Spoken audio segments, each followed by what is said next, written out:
ये शुरू करते हैं मध्यकालीन भारत के इतिहास के अंतर्गत भारत पर मुस्लिम आक्रमण से संबंधित महत्वपूर्ण प्रश्नों का प्रैक्टिस सेट।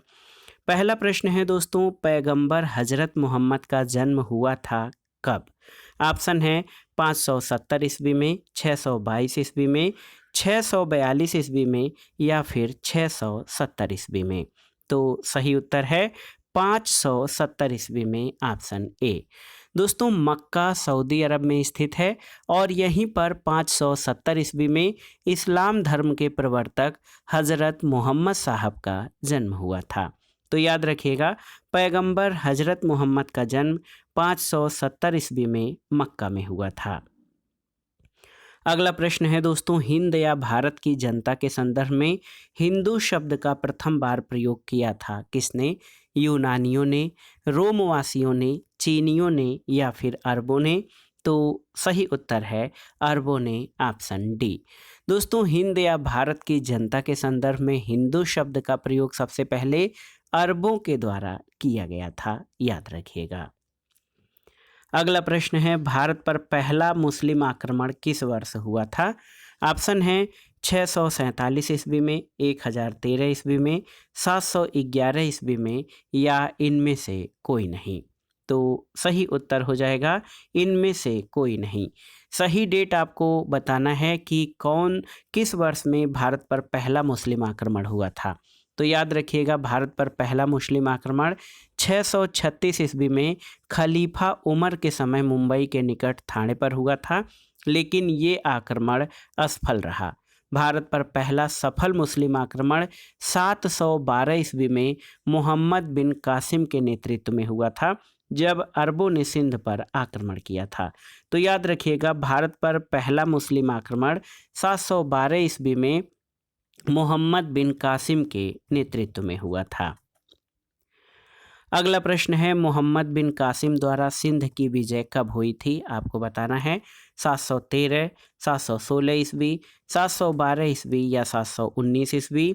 तो उत्तर है 712 ईस्वी में। दोस्तों भारत पर प्रथम जो मुस्लिम आक्रमण सफल आक्रमण कहा जाए तो मोहम्मद बिन कासिम के द्वारा 712 में हुआ और मोहम्मद बिन कासिम ने 712 ईस्वी में सिंध पर विजय प्राप्त की। उस समय सिंध पर किस शासक का शासन था? याद रखिएगा, उस समय सिंध पर दाहिर का शासन था। तो याद रखिएगा, मोहम्मद बिन कासिम द्वारा 712 में सिंध की विजय की गई थी। अगला प्रश्न है, भारत पर सर्वप्रथम मुस्लिम आक्रमणकारी थे गजनी के, गोर के, अरब के या उपर्युक्त में से कोई नहीं? तो उत्तर है अरब के। दोस्तों भारत पर सबसे पहले अरबी मुसलमानों का आक्रमण 636 ईस्वी में हुआ था। ये आक्रमण खलीफा उमर के समय में मुंबई के निकट थाने पर हुआ, परंतु ये आक्रमण असफल रहा।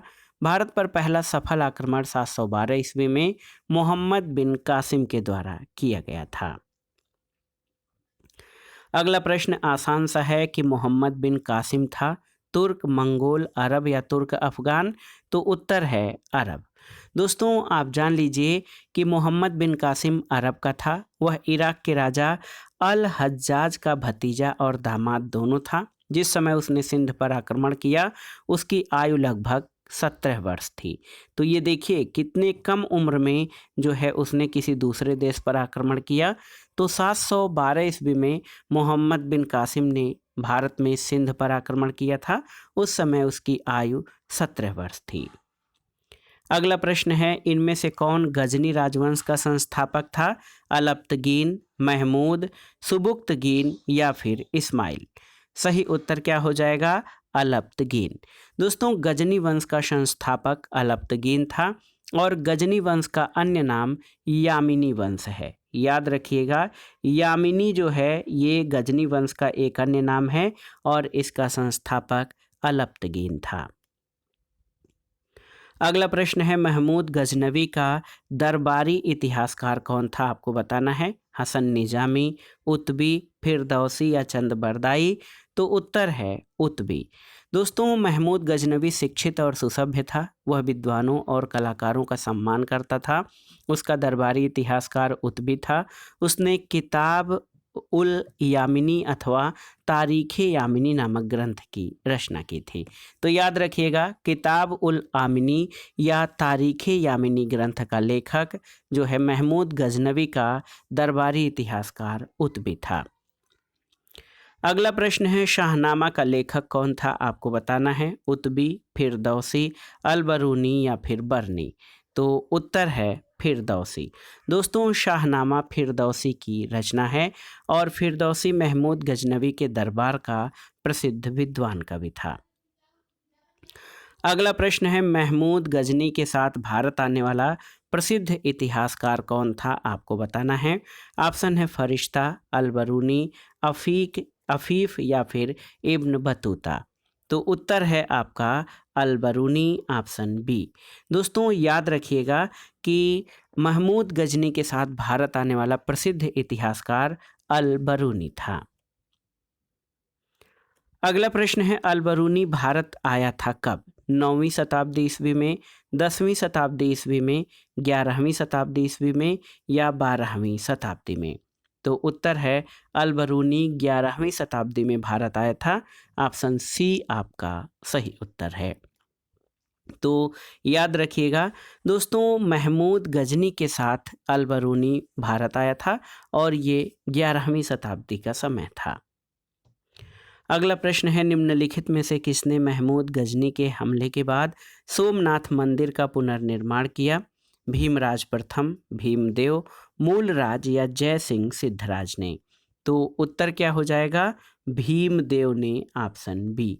दोस्तों, आप जान लीजिए, महमूद गजनवी के सोमनाथ मंदिर पर आक्रमण 1025 और 1026 ईस्वी के समय यहाँ का शासक भीमदेव प्रथम था, जिसका शासनकाल 1022 से 1063 ईस्वी था। महमूद मंदिर से अतुल संपत्ति लूटकर वापस लौट गया और महमूद के जाने के बाद भीमदेव प्रथम ने सोमनाथ मंदिर का पुनर्निर्माण करवाया था।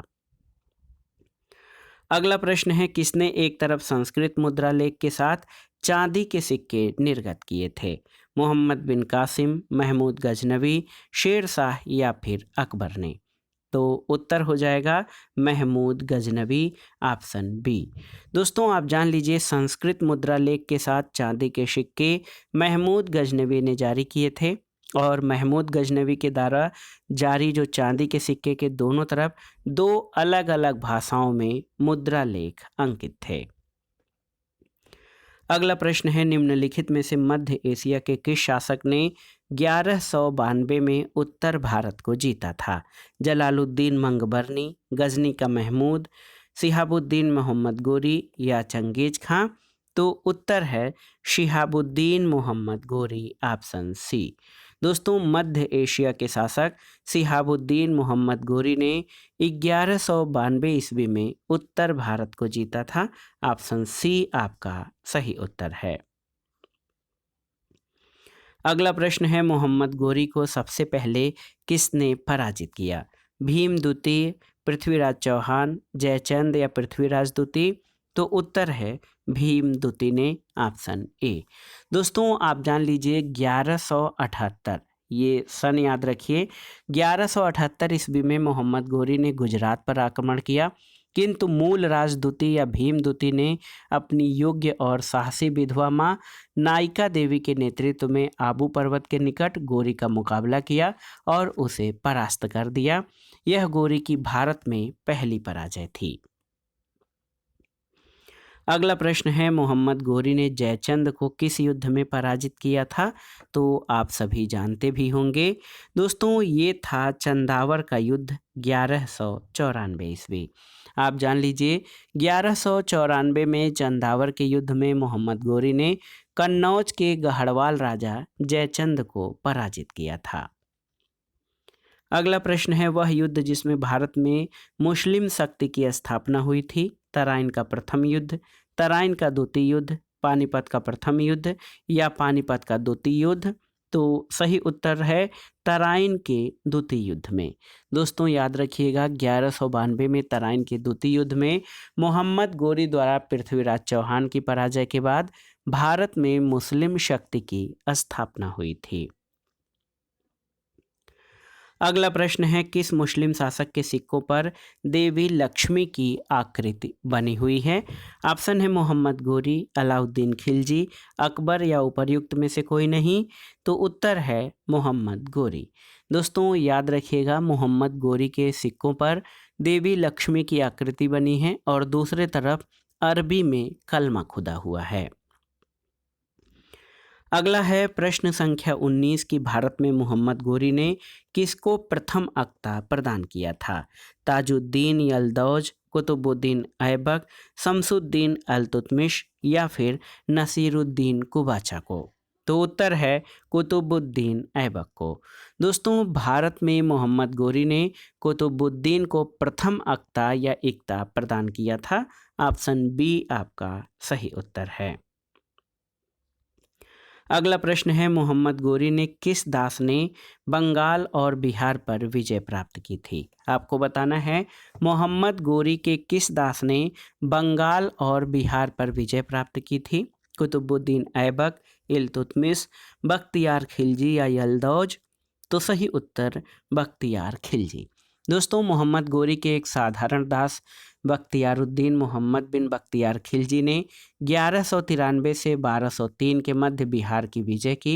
उसने 1198 से 1203 ईस्वी के मध्य बंगाल पर आक्रमण किया था। अगला प्रश्न है, बिहार का प्रथम मुस्लिम विजेता कौन था? ऑप्शन है मलिक इब्राहिम, इल्तुतमिश, बख्तियार खिलजी, अली मर्दान खिलजी। तो उत्तर है बख्तियार खिलजी। ऑप्शन सी आपका सही उत्तर है।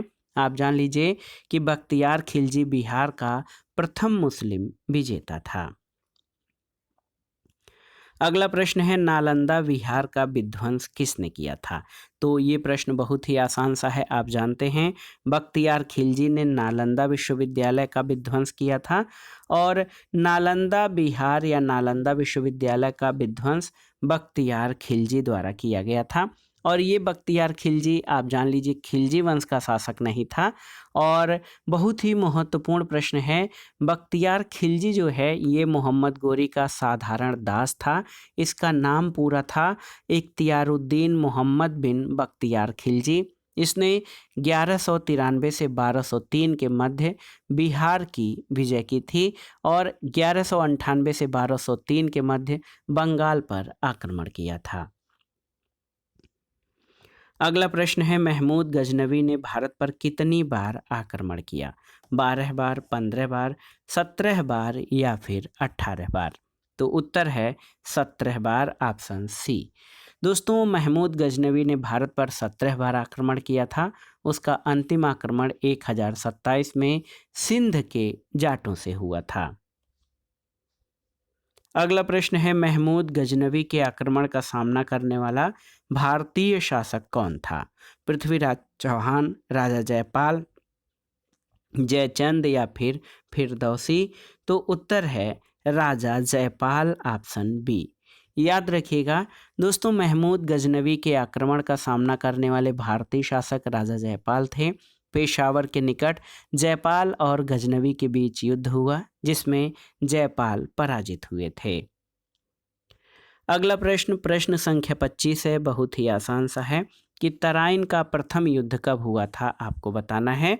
तो उत्तर है 1191 में। दोस्तों याद रखिएगा, तराइन का प्रथम युद्ध 1191 ईस्वी में तराइन के मैदान में दिल्ली और अजमेर के राजा पृथ्वीराज चौहान यानी पृथ्वीराज तृतीय और मोहम्मद गोरी के बीच हुआ था। इसमें मोहम्मद गोरी की हार हुई थी। अगला प्रश्न है दोस्तों कि सुल्तान महमूद कहाँ का शासक था? पारस, गजनी, लाहौर या अरब? तो उत्तर है गजनी। देखिए महमूद गजनवी यामिनी वंश का तुर्क सरदार गजनी के शासन सुबुक्तगीन का पुत्र था और महमूद गजनवी या गजनी ने भारत पर 17 बार आक्रमण किया था। अगला प्रश्न है कि पृथ्वीराज चौहान को मोहम्मद गोरी ने किस युद्ध में हराया था? तो पहला युद्ध जो तराइन का प्रथम युद्ध हुआ था 1191 में, इसमें पृथ्वीराज चौहान ने मोहम्मद गोरी को हराया था। लेकिन आप जान लीजिए कि 1192 के तराइन युद्ध में पृथ्वीराज चौहान को मोहम्मद गोरी ने हराया था? ऑप्शन बी आपका सही उत्तर है। तो याद रखिएगा दोस्तों, तराइन के द्वितीय युद्ध 1192 में मोहम्मद गोरी ने पृथ्वीराज चौहान को हराया था। अगला प्रश्न है, किस लड़ाई ने मोहम्मद गोरी के लिए दिल्ली क्षेत्र खोल दिया? तराइन की पहली लड़ाई, तराइन की द्वितीय लड़ाई, खानवा की लड़ाई या पानीपत की पहली लड़ाई? तो उत्तर है तराइन की दूसरी लड़ाई। दोस्तों आप देखिए 1192 में ये तराइन का द्वितीय युद्ध हुआ था, 1192 ईस्वी में, और इस युद्ध के द्वारा या इस युद्ध ने मोहम्मद गोरी के लिए दिल्ली क्षेत्र खोल दिया। अगला प्रश्न है, निम्नलिखित में से किसका मिलान सही किया गया है? यहाँ पर 4 जो हैं आपके विकल्प दिए गए हैं। सुल्तान महमूद सोमनाथ को लूटना सही है, मोहम्मद गोरी सिंध पर विजय, अलाउद्दीन खिलजी बंगाल में विद्रोह, और मोहम्मद बिन तुगलक चंगेज खां का आक्रमण। तो इसमें दोस्तों केवल और केवल एक आपका सही है, ऑप्शन सी सही उत्तर हो जाएगा। कैसे? तो आप जान लीजिए कि सुल्तान महमूद गजनवी द्वारा सोमनाथ की लूट की गई और अन्य सभी विकल्पों का सुमेलन सही नहीं है, ऑप्शन सी आपका सही उत्तर है।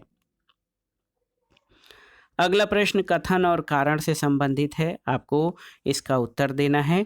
कथन है, महमूद गजनी ने भारत पर 17 बार आक्रमण किया, तो बिल्कुल सही है।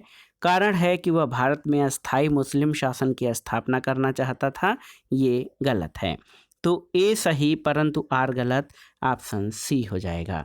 दोस्तों महमूद गजनी या गजनवी ने भारत पर 17 बार आक्रमण किया, लेकिन इन आक्रमणों का उद्देश्य भारत में अस्थायी मुस्लिम शासन की स्थापना करना नहीं, बल्कि लूटपाट और धार्मिक यश प्राप्त करना था। तो याद रखिएगा, महमूद गजनवी ने भारत पर कुल 17 बार आक्रमण किया, लेकिन वो भारत में अस्थायी मुस्लिम शासन की स्थापना नहीं, बल्कि लूटपाट और धार्मिक यश प्राप्त करना चाहता था।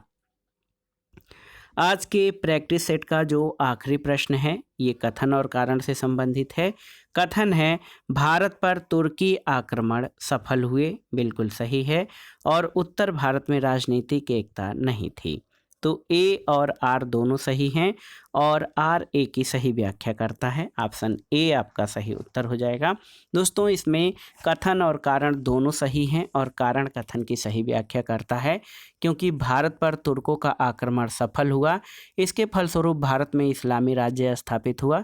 भारत भूमि में अंदर तक प्रवेश पाने का प्रथम श्रेय गजनवी वंश के सुल्तान महमूद को प्राप्त हुआ, जबकि भारत में राज्य स्थापित करने का श्रेय सन्सबनी वंश के मोहम्मद गोरी को प्राप्त हुआ। स्पष्ट है कि कथन सत्य है। भारत में राजनीतिक एकता का अभाव और उत्तरी भारत में एक भी शक्तिशाली और विस्तृत साम्राज्य का न होना तुर्कों के विरुद्ध असफलता का कारण था।